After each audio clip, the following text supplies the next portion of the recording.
Hello students, welcome to Pandey economics classes. मैं हूं आपका दोस्त, host and mentor Arvind Pandey sir.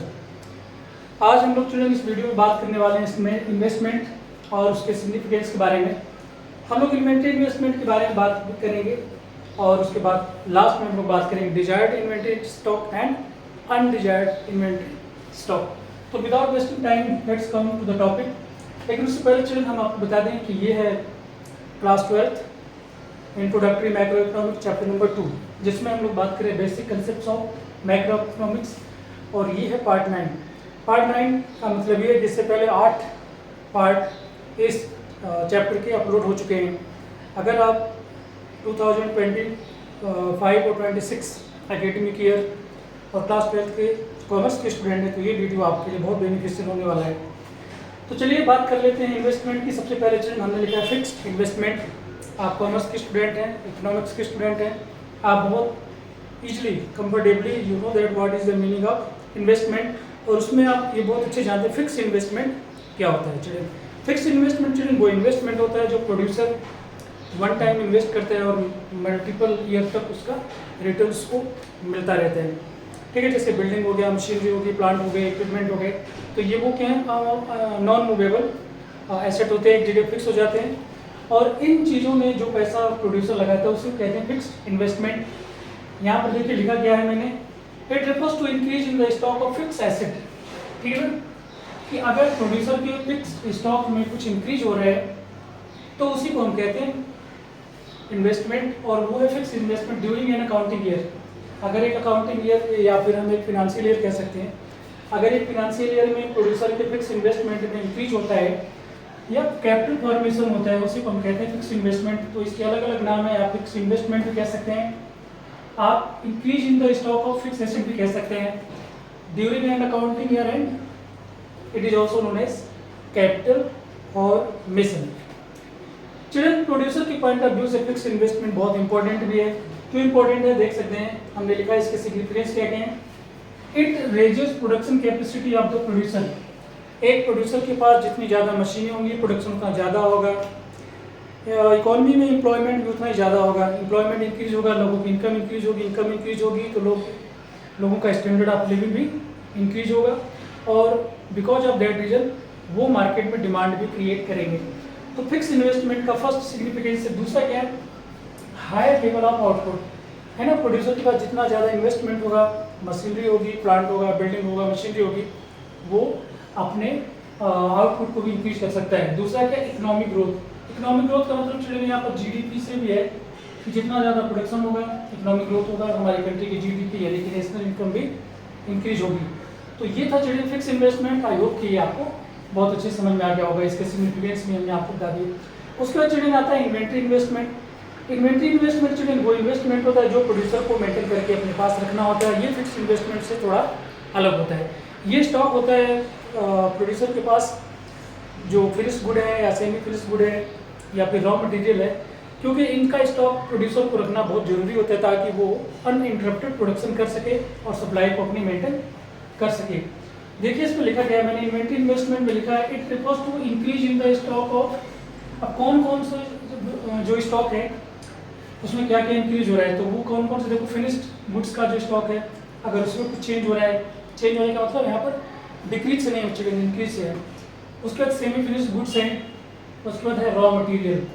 अगर ये तीनों चीज़ें इंक्रीज हो रही है या इसका स्टॉक रखा हुआ है तो ये हो जाएगा उसके लिए इन्वेंट्री इन्वेस्टमेंट। प्रोड्यूसर का इन्वेंट्री इन्वेस्टमेंट है ना। देखो यहाँ पर लिखा भी है, this is also called inventory investment. Clear है कि जो भी प्रोड्यूसर के पास स्टॉक रखा हुआ है फिनिश गुड का, सेमी फिनिश गुड का और रॉ मटेरियल का, ये भी उसके लिए एक तरीके का इन्वेंट्री इन्वेस्टमेंट है। अब इसके सिग्निफिकेंस क्या क्या है ये देख लेते हैं। सबसे पहले जो इसका significance uninterrupted supply of input to the producer है ना। इनपुट का मतलब है कि बेसिक जो फैक्टर ऑफ प्रोडक्शन है जो प्रोड्यूसर को चाहिए प्रोडक्शन करने के लिए, जिसे हम फैक्टर सर्विसेज भी कहते हैं, तो इसकी जो सप्लाई है वो अनइंटरप्टेड रहती है अगर प्रोड्यूसर के पास इन्वेंट्री इन्वेस्टमेंट का स्टॉक है।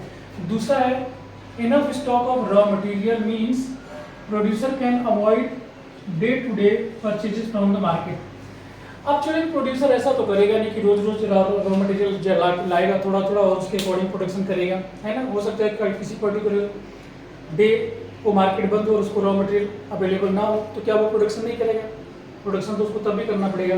तो इसीलिए प्रोड्यूसर को चलिए अपने पास रॉ मटेरियल का स्टॉक रखना जरूरी है, और वो इस तरीके से स्टॉक मेंटेन करके रखता है चलिए ताकि उसको डे टू डे परचेजिंग ना करना पड़े, है ना। अगर कुछ रॉ मटेरियल ऐसा है कि उसको 1 महीने तक स्टॉक करके रखा जा सकता है, 2 महीने स्टॉक करके रखा जा सकता है, 6 महीने का स्टॉक करके रखा जा सकता है, अगर वो ख़राब नहीं होगा यूज किया जा सकता है, तो फिर प्रोड्यूसर क्या चलिए इस तरीके का स्टॉक जो मेंटेन करके रख लेता है। जैसे हमने देखा होगा कि अगर इंडिया में कोई फेस्टिवल आने वाले होते, ईद है, दिवाली है, दशहरा है, तो इन फेस्टिवल में जो पर्टिकुलर कमोडिटी की या पर्टिकुलर गुड की डिमांड इंक्रीज हो जाती है।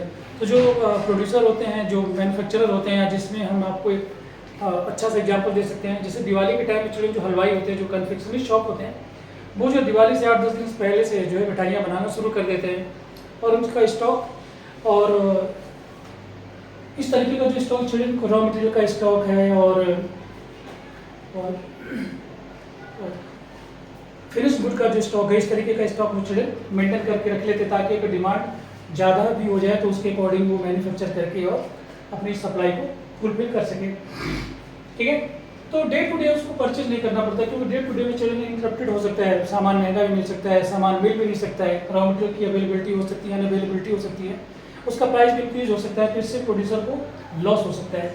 तीसरा uncertainties of market related to availability of raw material, जो मैंने अभी आपको बताया स्टूडेंट कि मार्केट स्टूडेंट का बहुत ही अनसर्टेन है। हो सकता है कि किसी पर्टिकुलर डे में उसको रॉ मटेरियल ना मिले, और अगर रॉ मटेरियल नहीं मिला स्टूडेंट तो उसका जो प्रोडक्शन है वो बंद हो सकता है, और इससे उसको लॉस इनकर करना पड़ सकता है। तो इसीलिए स्टूडेंट इन्वेंट्री इन्वेस्टमेंट को मेंटेन रखना प्रोड्यूसर के लिए जरूरी है। इसके सिग्निफिकेंस देखिए यहाँ पर लिखा है, it enables the producers to meet the potential demand for their goods. अगर प्रोड्यूसर को लगता है कि मार्केट में उसके जो गुड है उसकी डिमांड इंक्रीज होने वाली है, तो वो उसके अकॉर्डिंग अपने प्रोडक्शन को इंक्रीज कर सकता है और डिमांड को फुल मार्केट की जो डिमांड है फुलफिल कर सकता है और प्रॉफिट अर्न कर सकता है।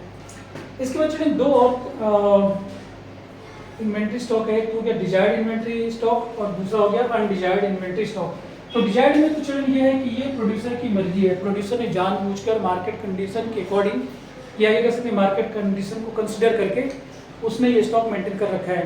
प्रोड्यूसर को लगता है कि आने वाले दिनों में इस गुड की मार्केट में डिमांड इंक्रीज होने वाली है, तो वो क्या करता है कि अपने प्रोडक्शन को इंक्रीज करके और इन्वेंट्री मतलब स्टॉक बना के अपने पास रख लेता है। इसे हम एक्चुअली प्लान्ड इन्वेंट्री स्टॉक भी कहते हैं, maintain by the producer to meet the immediate demand. Immediate का मतलब तुरंत अगले 1-2 दिन में अगर प्रोड्यूसर को लगता है कि डिमांड इंक्रीज होने वाली है तो उसके अकॉर्डिंग वो अपना स्टॉक मेंटेन करके रखता है। तो ये तो हो गया चिल्ड्रन डिजायर्ड इन्वेंट्री स्टॉक, जो प्रोड्यूसर जानबूझ के करता है, अपनी मर्जी से करता है मार्केट कंडीशन के अकॉर्डिंग, ठीक है। दूसरा हो गया children undesired inventory stock. Undesired inventory stock का मतलब चिल्ड्रन क्या है कि मैं आपको एग्जांपल दे सकता हूँ कि अगर एक प्रोड्यूसर है और उसने एस्टिमेट किया कि मार्केट में अगले 2 दिनों में 500 यूनिट्स की डिमांड होने वाली है, लेकिन मार्केट में चिल्ड्रन 500 यूनिट्स की डिमांड नहीं हुई, डिमांड हो रही 300 यूनिट की, तो उसके पास जो 200 यूनिट जो बच गया है ये चिल्ड्रन हो जाएगा इसका undesired inventory stock. Undesired inventory stock, ठीक है ना। तो इससे क्या होगा चिल्ड्रन कि उसको लॉस हो सकता है।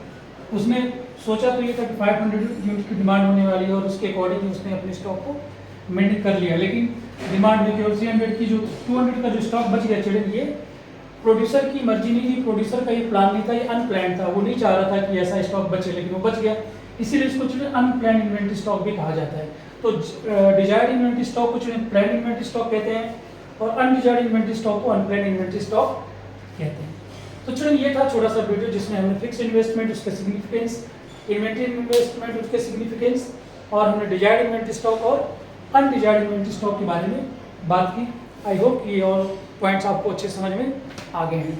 तो चिल्ड्रन अगर आपको हमारी वीडियो अच्छे लग रहे हैं, आपको हमारे वीडियो से आपको कंसेप्ट मैक्रो इकोनॉमिक्स के समझ में आ रहे हैं, तो आप हमारे वीडियो को देखिए और चैनल को सब्सक्राइब करिए, हमारी वीडियो को अपने फ्रेंड के साथ शेयर करिए ठीक है, so that's all for this video, see you in the next video, till then take care, God bless you and thank you for watching the video.